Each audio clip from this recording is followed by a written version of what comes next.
സിദ്ദിഖ് എന്ന് പറയുന്ന ഒരു എംപ്ലോയി ഉണ്ടായിരുന്നു. ഓക്കെ, ആ സിദ്ദിഖ് എന്ന് പറയുന്ന എംപ്ലോയി അദ്ദേഹം വളരെ സീരിയസ് ആയിട്ട് അദ്ദേഹത്തെ ഏൽപ്പിച്ചൊരു ജോലി ചെയ്തു. പക്ഷെ ആ ജോലി ചെയ്തപ്പോൾ ആൾക്കൊരു തെറ്റ് പറ്റിയതുകൊണ്ട് 40 സ്റ്റാഫിന്റെ ഫ്രണ്ടിൽ വെച്ച് അയാൾക്ക് ഭീകരമായ ഇൻസൾട്ട് അനുഭവിക്കേണ്ടി വന്നു. എന്താണ് കഥ? എന്താണ് പറയും?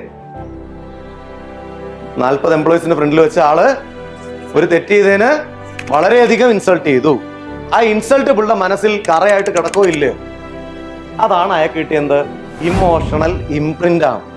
അതായത് എന്നെ ഏൽപ്പിക്കുന്ന പണിയിൽ ഒരു പാകപ്പിഴ വന്നാൽ എനിക്ക് ഭീകരമായ രീതിയിലുള്ള വിഷമമായിരിക്കും ഉണ്ടാവുന്നതെന്ന് ആരുടെ തലച്ചോറിൽ ഫീഡായി? ആ വ്യക്തിയുടെ തലച്ചോറിൽ. അതെന്താണ്? ഇമോഷണൽ ഇംപ്രിന്റ് ആണ്. അതിനുശേഷം സിദ്ദിഖിന് പാസ്റ്റിൽ ഒരു എക്സ്പീരിയൻസ് ഉണ്ട്. അതായത് ആളെ ഒരു പണി ഏൽപ്പിച്ചു, ആള് തന്റെ ടീമിലുള്ള കുറച്ച് ആളുകളെ ഏൽപ്പിച്ചു, പക്ഷെ അവരത് പലതും കുളമാക്കി. പക്ഷെ സിദ്ദിഖ് എന്ത് ചെയ്തു? ഈ വഴക്ക് കേൾക്കാതിരിക്കാൻ അവരുടെ തെറ്റുകൂടി കറക്റ്റ് ചെയ്തുകൊണ്ട് വർക്ക് റെഡിയാക്കി. അതിന് പ്രത്യേകം അദ്ദേഹത്തിന് കയ്യടി കിട്ടി. 40 പേരുടെ ഫ്രണ്ട് വെച്ചു. ക്ലിയർ ആണോ? സിദ്ദിഖ് ഒരു പണി കിട്ടിയത് കൂടെയുള്ള ടീമിനെ ഏൽപ്പിച്ചു. ടീമിൽ 1-2 ആൾക്കാർ അത് കുളവാക്കി. ആ കുളവാക്കിയത് സിദ്ദിഖ് റെഡിയാക്കിയതിന്റെ പേരിൽ മാനേജ്മെന്റ് സ്പെഷ്യലായിട്ട് അദ്ദേഹത്തെ അംഗീകരിച്ചു.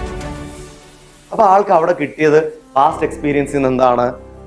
എന്നെ ഏൽപ്പിക്കുന്ന കാര്യം എനിക്ക് വൃത്തിയായിട്ട് ചെയ്യാൻ കഴിയും, പക്ഷെ എന്റെ ടീമിനെ ഏൽപ്പിച്ചാൽ ചിലപ്പോൾ വൃത്തിയായിട്ട് ചെയ്യാൻ കഴിയണമെന്നില്ല.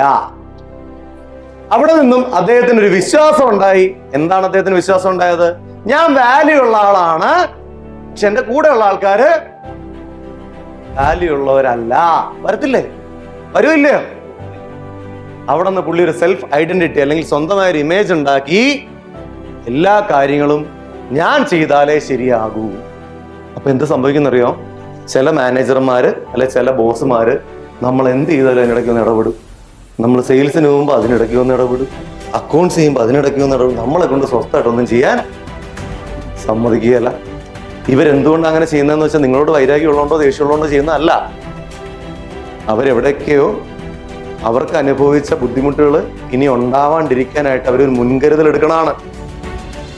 ആ വ്യക്തികളെ പലതവണ നിങ്ങൾ ശരിയായി ചെയ്യുന്നുവെന്ന് ബോധ്യപ്പെടുത്തി കൊടുത്താൽ പിന്നെ അവരിടപെടാൻ പറ്റില്ല. സത്യം. അവരുടെ പെർസ്പെക്റ്റീവിനെ മാറ്റിയെടുക്കാൻ കഴിയും. ഇമോഷണലി കിട്ടിയ ഇംപ്രിന്റുകൾ വളരെ ശക്തമാണ്. പാസ്റ്റ് എക്സ്പീരിയൻസ് വെച്ച് നമ്മൾ പല കാര്യങ്ങളും കണക്കൂട്ടും തലച്ചോറ്. അതിലൂടെ നമുക്ക് വിശ്വാസം ഉണ്ടാവും. അതിലൂടെയാണ് നമ്മൾ നമ്മുടെ ഐഡന്റിറ്റി ഉണ്ടാക്കി വെച്ചിരിക്കുന്നത്.